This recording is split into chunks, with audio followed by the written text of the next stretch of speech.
Ladies, are we ready? Okay. So it's a new year, is start of 2026, which is very exciting. It can be super inspiring to feel like you've got a renewed sense of motivation and lightness in creating things. So with that being said, I have written down some hobbies that I think I really want to focus on. And this is mainly just a me list. I think everybody kind of has their own thing about what they want to do. I really think that this is a great space to be able to try and think about the things that are really going to fulfill me and really empower me to do other things. It's easy in the slower seasons to not feel like you have something going on or something to do. I really want to share those hobbies because I think that maybe it might be fulfilling for you too. I'm just gonna go off my list. I wrote this list on some spare paper that I had at home and I just taped it to the inside of my closet. I think it makes the most sense if you're wanting something to stick to put it somewhere where you're going to see it often. And that doesn't necessarily mean that you're going to look at it every day. Staying in your subconscious to be able to see that and know that this is a reference point of what you are wanting to do and how you can achieve those things. You have so much life to live, so why not try to expand your horizons and make a list that builds a framework for you of the things that you are able to do. So with my list of hobbies, I have two separate groups. I have hobbies that keep me fulfilled that are of low cost, and then I have hobbies that would keep me fulfilled that are, there's some sort of financial investment.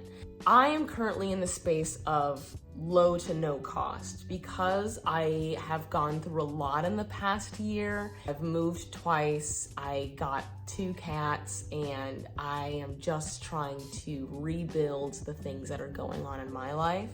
Right now, I'm focusing on low to no cost because that's what's going to make the most sense with my financial needs. But if you have the extra expendable income to be able to spend your hard-earned money on the things that are going to fulfill you, then I think that's more necessary and relevant to do those things as opposed to like making impulse purchases and doing things that are going to give you those little hits of dopamine, but in the long term, they're not going to fulfill you entirely. So just keep that in mind that that is what I'm working off of. And so I'm going to go ahead and start with my low-cost hobbies that are going to keep me fulfilled. So without further ado, let's get into it. First hobby we have, book club. I don't read. I'm sorry, don't hate me. I don't.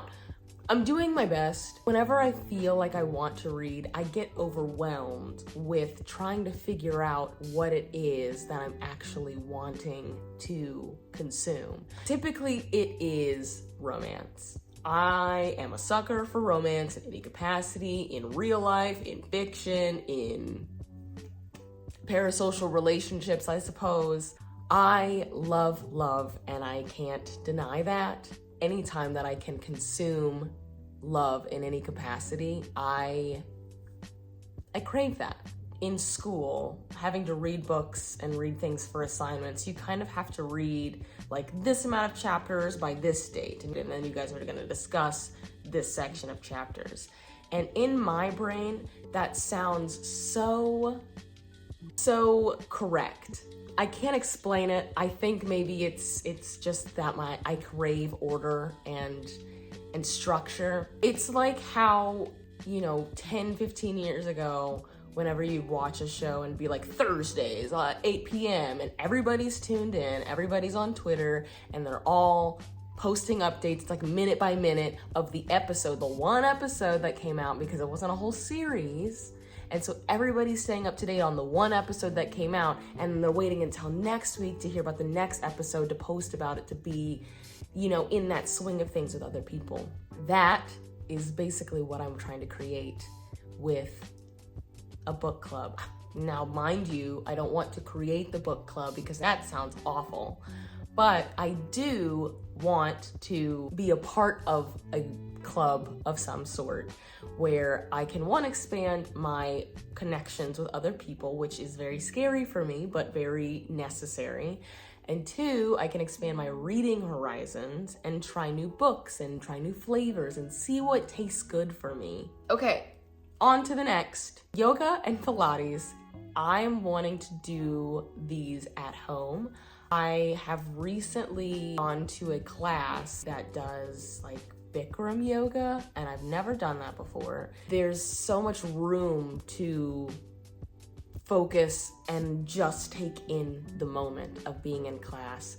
So I really wanted to expand that into something that I could do at home. What I really liked about that class is, one, it's a hot yoga class essentially, so it's boiling, and also you are doing these poses for long iterations of time. Being able to find different YouTube videos that can kind of emulate that in some sort of capacity, and then also, you can't see it, but using like a heater, what are those? A room heater, a portable heater. Don't quiz me, I don't know the actual name, but using a heater while you're doing those things, I feel like can create a version of it that you can do at home. Classes can be super expensive, I know that.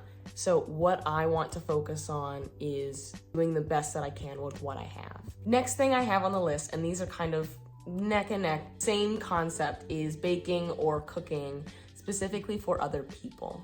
So I have recently, and by recently I mean like within the past like 2 years, have gotten really into baking and cooking, especially recently with cooking in the past like 6 months of cooking things without a recipe. Baking is a little harder because you have to be a little more precise. That's a little different. But what has really fulfilled me has been creating food and creating something tangible for somebody else to enjoy. I will say that aspect can definitely lean towards more expensive depending on what you're trying to make, or if you're making something more elaborate or having these specific special ingredients. I know I made cookies just recently for my coworkers, and one of them has a gluten allergy and one of them can't consume dairy. So I had to find non-dairy butter and, an egg replacer, and those things can obviously run a higher ticket, and I can understand where that can kind of cap your threshold of like funds that you'd want to spend. Things don't have to be crazy expensive, and also, you don't have to use meat as your protein. I like chickpeas. I also like legumes. I think those are great options to be able to implement that can cost less, and that allows you to be more creative with the things that you're eating and providing for others. So cooking for others has really been really validating and comforting for me, and so that's something that you can also do as well. Next thing, I am a dancer, I'm a performer, and so I wear costumes pretty often.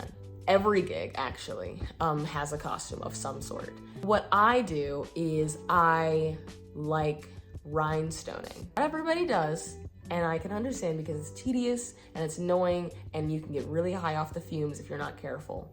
But making costumes and rhinestoning costumes, or even if it's like rhinestoning, I don't know, your headphones or a cat tree. You could do those things and still feel fulfilled if that's something that is exciting to you. For me, I feel like it's super cool to make and rhinestone things and make things shiny, because especially if you're wearing a costume, but even if you're not, sometimes you just need a little sparkle in your life.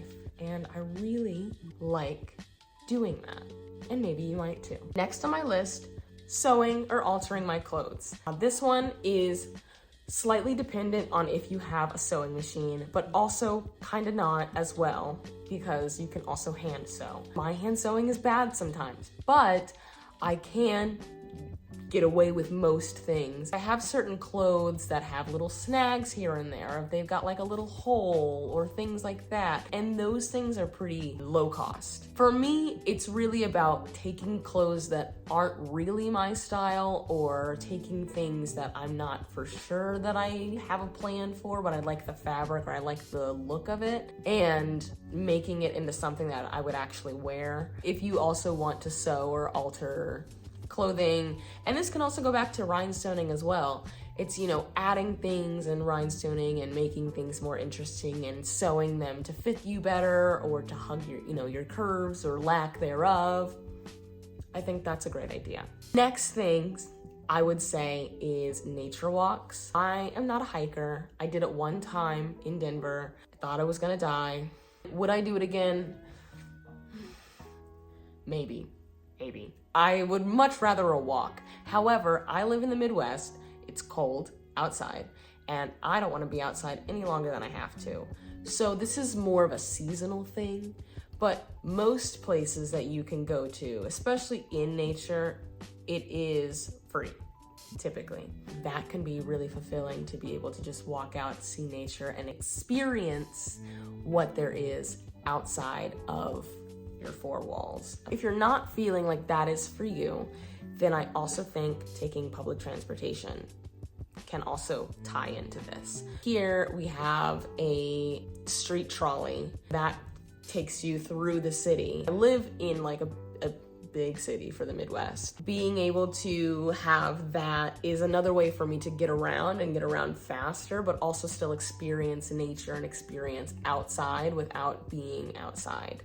Next, writing and mailing letters. Being able to write how you feel about the people that you love is so beautiful, because it is a physical, tangible item that someone can carry about the thoughts that you had about them. There is so much vulnerability in writing something in your own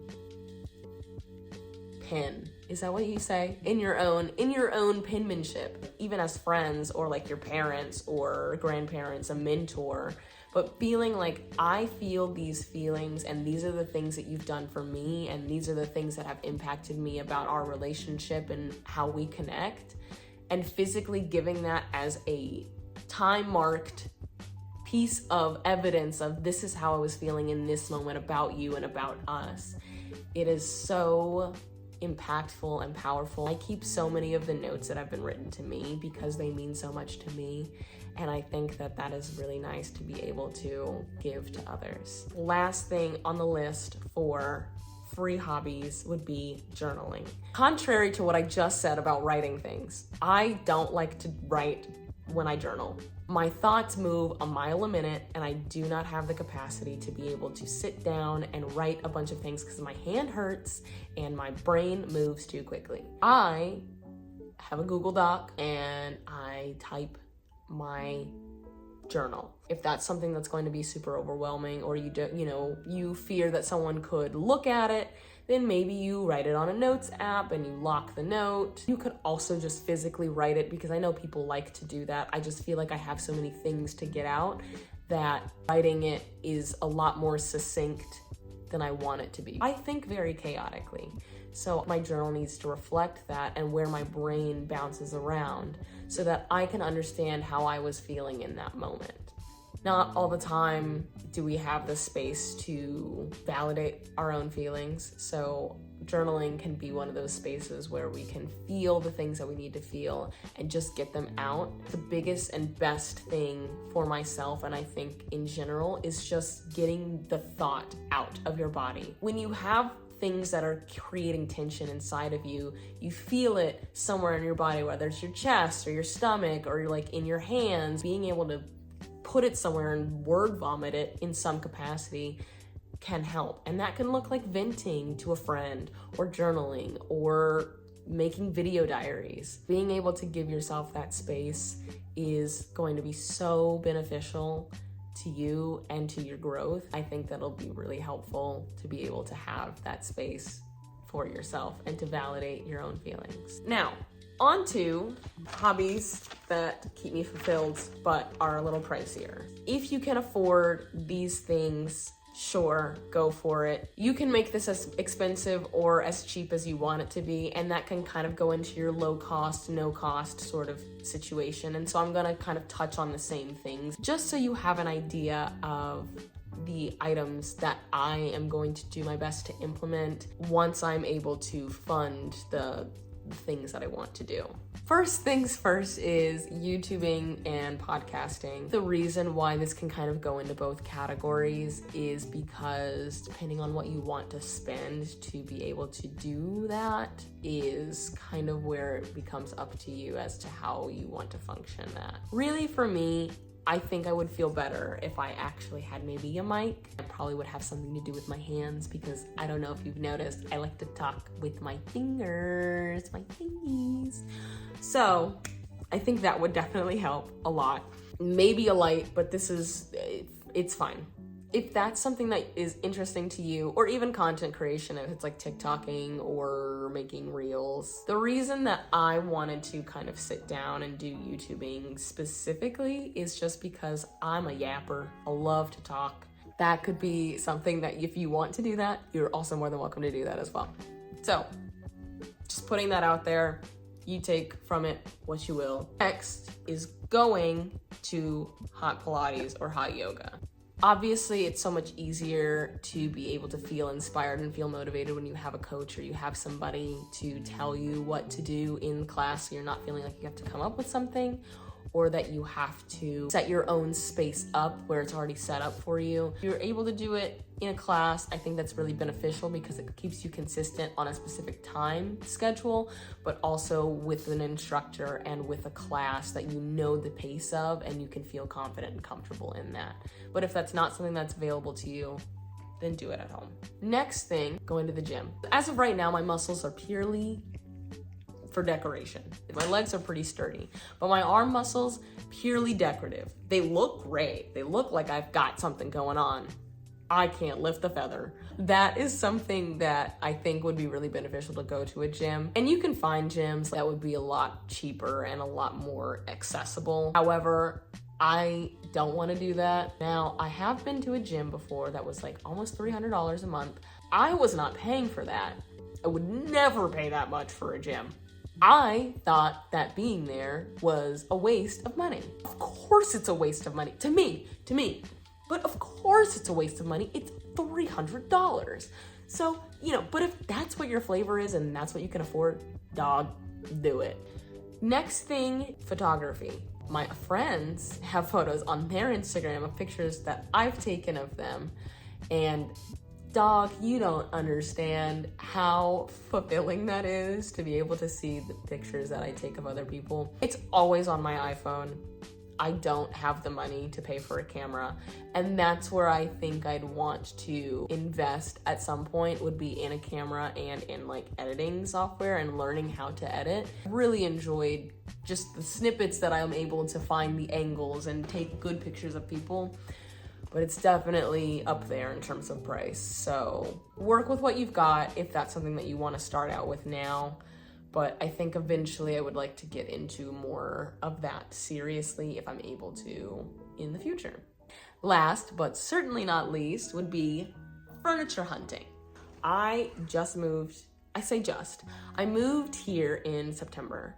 And I was previously living in a 1-bedroom and then moved to another 1-bedroom, and now I'm in a studio. There's a lot of space planning that has to kind of go into making a space your own, but obviously that can come at a financial cost. And I think being able to budget effectively and splurging only on the items that make the most sense for you is where I think you're going to find a lot of happiness in your wallet and in your heart. As we're wrapping up, just consider that these are the things that I'm wanting to do. These are the things that feel fulfilling to me, that I'm wanting to keep in the back of my mind. So I'm going to keep this list on the inside of my closet door where I reside every single morning to go pick out my clothes. I appreciate you listening and taking in all that information. If there was something that was beneficial to you, I am really excited and hope that you have taken something a little bit out of what has transpired today. But if not, totally fine, totally chill. I just wanted to share where I am and the things that I have planned, and hopefully that can inspire you in some capacity to want to create your own menu and your own list of things that you have the potential to do that are going to keep you fulfilled and are going to give you the space to enjoy and romanticize your life as much as possible. Thank you. I am very appreciative of you all, and I will see you in the next one.